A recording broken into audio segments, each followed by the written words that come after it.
2 տրիլիոն 579 միլիարդ 200 միլիոն դրամ։ Սա 2024 թվականի պետական բյուջեի եկամուտների ընդհանուր արժեքն է, այս մասին հայտարարել է վարչապետ Նիկոլ Փաշինյանը։ Ազգային ժողովի մշտական հանձնաժողովների համատեղ նիստում մեկնարկել են Հայաստանի Հանրապետության 2024 թվականի պետական բյուջեի կատարման մասին տարեկան հաշվետվության նախնական քննարկումները։ Այս թիվը արտահայտում է մեր բոլորի աշխատանքի արդյունքը։ Վարչապետ, կառավարություն, ազգային ժողով,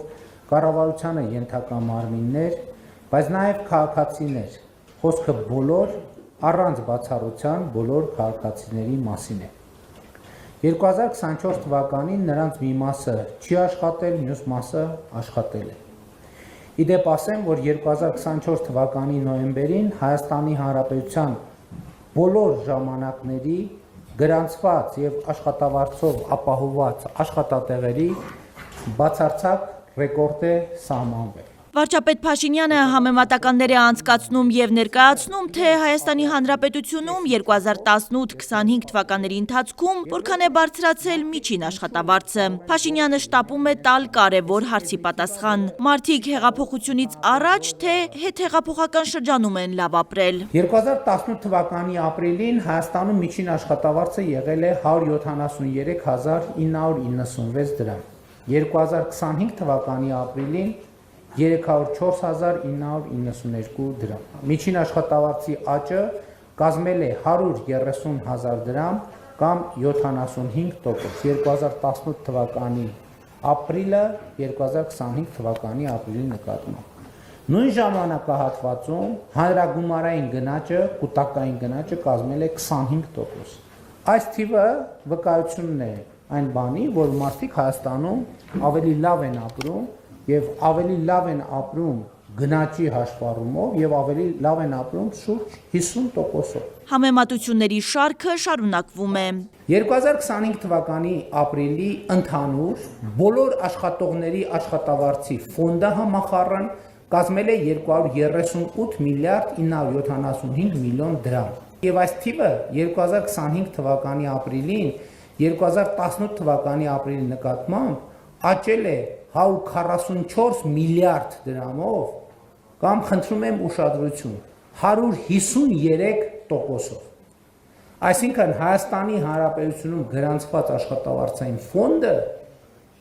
2025 թվականի ապրիլի դրությամբ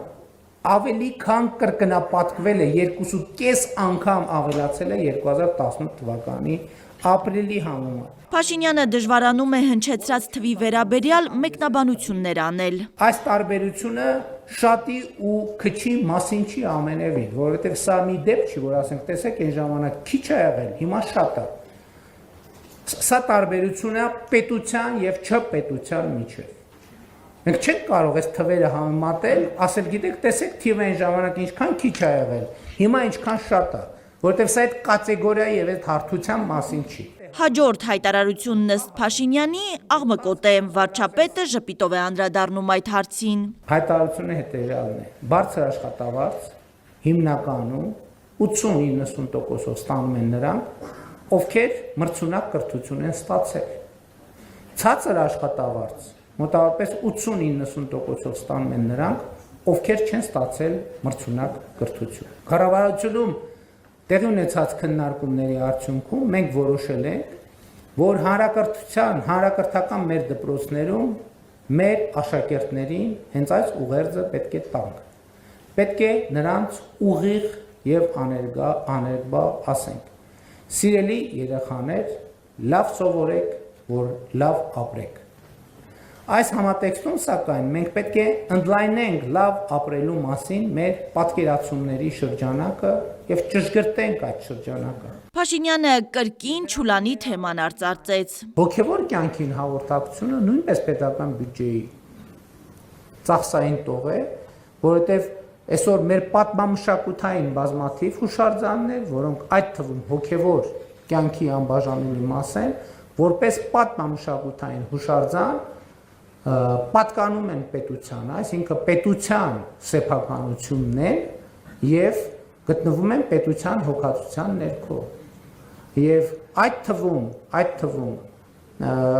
ենթակառուցվածքներ պետք է լինեն։ որպեսզի մարդիկ հնարավորություն ունենան հաղորդակցվել այդ հոգևոր արժեքների հետ։ Բայց նաև պետք է կառավարությունը խստիվ վերահսկողություն սահմանի, որպեսզի, ինչպես արդեն առիթ ունեցել եմ ասելու, ոմանք այդ պատմամշակութային հուշարձանները չուլան չդարձնեն, որովհետև ել եմ ասում, դա վիրավորում է մարդկանց հոգևոր զգացումները։ Վարչապետ Նիկոլ Փաշինյանն ամբողջ քննարկման ընթացքում փորձեց ներկայացնել, որ երջանկությունը պետք է արտահայտված լինի պետական բյուջեում։ Դեռ լրագրող եղած ժամանակներից ես ինքս էլ որպես պատգամավոր գործելով բյուջեին տարբեր անուններ եմ տվել եւ տարբեր ժամանակներին բյուջեի համար եղել են տարբեր ձևակերպումներ։ Չգիտեմ, բանի ճգնաժամի բյուջե, յետճգնաժամի բյուջե, կոնսերվատիվ բյուջե, հուսահատության բյուջե, զարգացման բյուջե։ Ես կարծում եմ, որ մենք ընդհանրապես տարբերակումները պետք է հանենք, որովհետև Հայաստանի Հանրապետությունը պետք է լինի երջանկության բյուջե։ Այսինքն մեր բյուջեները պետք է ուղղված լինեն նրան, թե ինչա պետք Հայաստանի Հանրապետությանը եւ նրանց քաղաքացիներին երջանիկ լինելու համար։ Կա հարկ, կա պետություն, չկա հարկ, չկա պետություն։ Փաշինյանի մյուս հորդորը հարկ վճարելու նկատմամբ հասարակության վերաբերմունքի հիմնովին փոփոխությանն է վերաբերում։ Կա հարկ, կա բարեկեցություն, չկա հարկ, չկա բարեկեցություն։ Կա հարկ, կա երջանկություն, չկա հարկ, չկա երջանկություն։ Կա հարկ, կա ազատություն, չկա հարկ, չկա ազատություն։ Կա հարկ, կա անվտանգություն, չկա հարկ, չկա անվտանգություն։ Եվ այսպես վարչապետի դիտարկմամբ այս շարքն անսպառ է, շարունակում է թվարկել։ Կա հարկ, կա անտառ, չկա հարկ, չկա անտառ։ Կա հարկ, կա մաքուր օդ, չկա հարկ, չկա մաքուր օդ։ Հասմիկ Վահրադյան, Արմալուր։